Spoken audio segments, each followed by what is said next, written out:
Assalamualaikum warahmatullahi wabarakatuh. Jadi di sini saya akan menjelaskan mengenai praktikum pewarnaan bakteri. Sebelumnya perkenalkan dulu, nama saya Reza Amelia Pramita dengan NIM 1815061.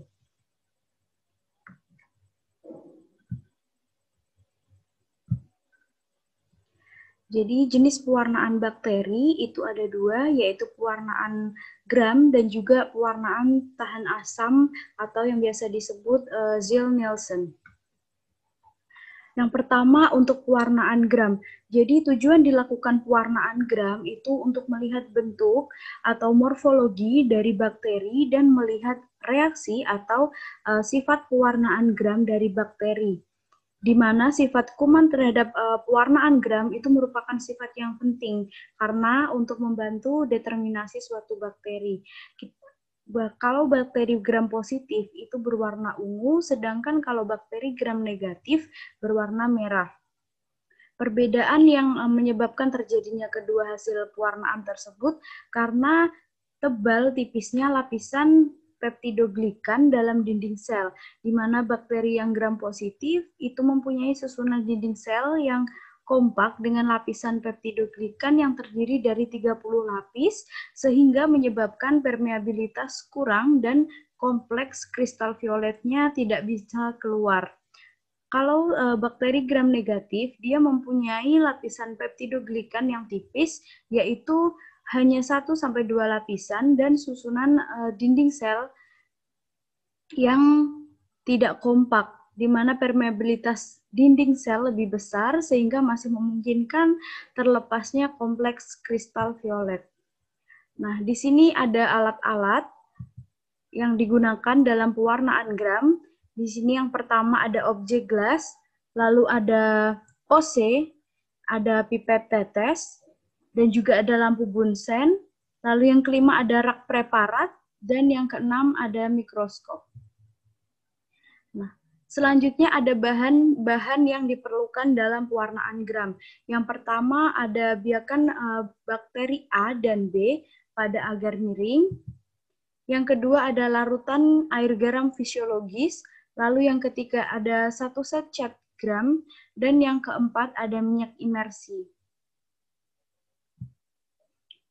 Untuk cara kerjanya, yang pertama, ambil terlebih dahulu objek gelas, lalu dibersihkan dengan melewatkannya di atas lampu bunsen sebanyak 2-3 kali.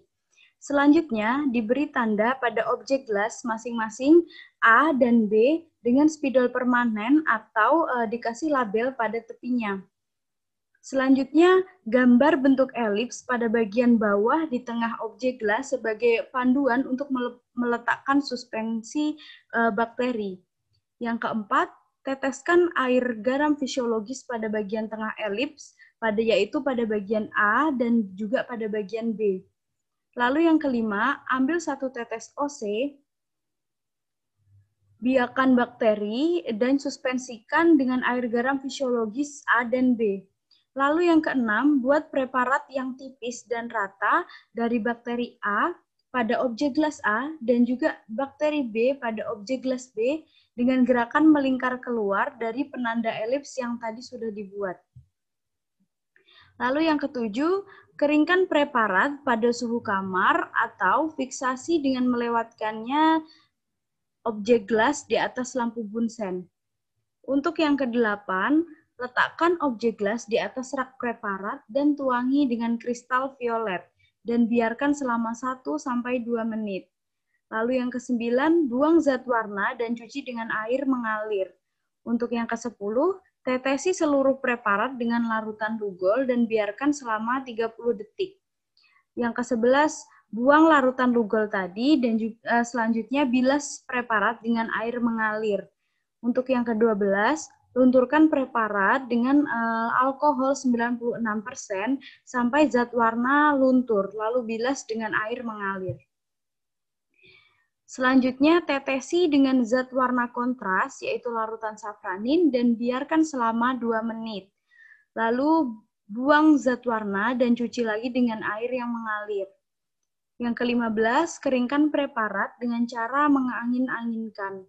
Untuk yang ke-16, periksa di bawah mikroskop dari perbesaran yang lemah sampai dengan yang kuat dan dengan ditambah dengan minyak imersi.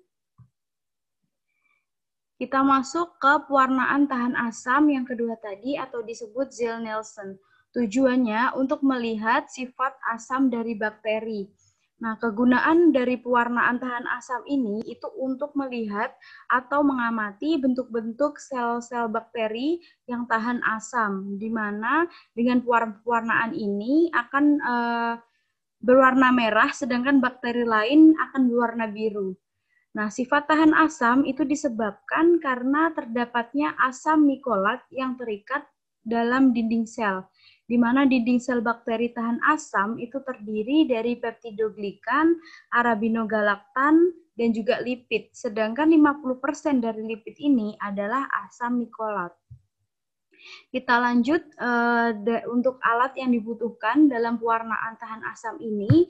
Yang pertama ada objek gelas, lalu yang kedua tidak lupa untuk ada masker, lalu yang ketiga ada lampu bunsen, yang keempat ada OC, lalu yang kelima ada rak preparat, dan yang keenam ada mikroskop.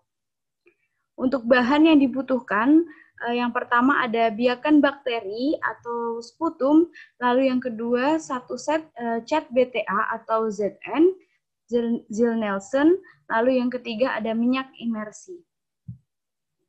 Untuk cara kerjanya, yang pertama kita harus memakai masker terlebih dahulu sebelum melakukan step-step selanjutnya.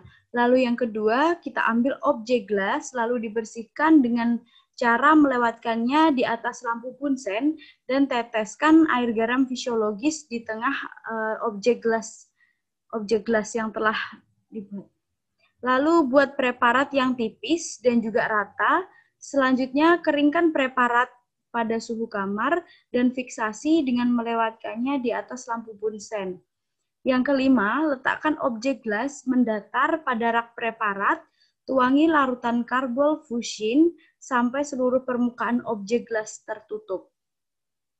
Yang keenam, dilewatkan di atas nyala api sampai zat warna tersebut mengeluarkan asap, tapi tidak mendidih.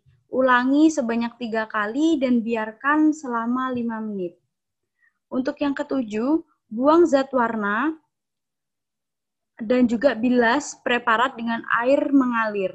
Yang kedelapan, lunturkan zat warna dengan alkohol asam sampai semua zat warnanya larut. Lalu untuk yang kesembilan, segera cuci dengan air yang mengalir. Untuk kesepuluh, tuangi preparat dengan larutan methylene blue, biarkan selama 30 detik. Setelah itu, cuci dengan air mengalir dan keringkan. Yang terakhir, amati di bawah mikroskop dari perbesaran lemah hingga perbesaran yang kuat, yaitu perbesaran 1000 kali dengan minyak imersi. Jadi sekian penjelasan dari saya tentang cara pewarnaan praktikum mikrobiologi ini. Terima kasih.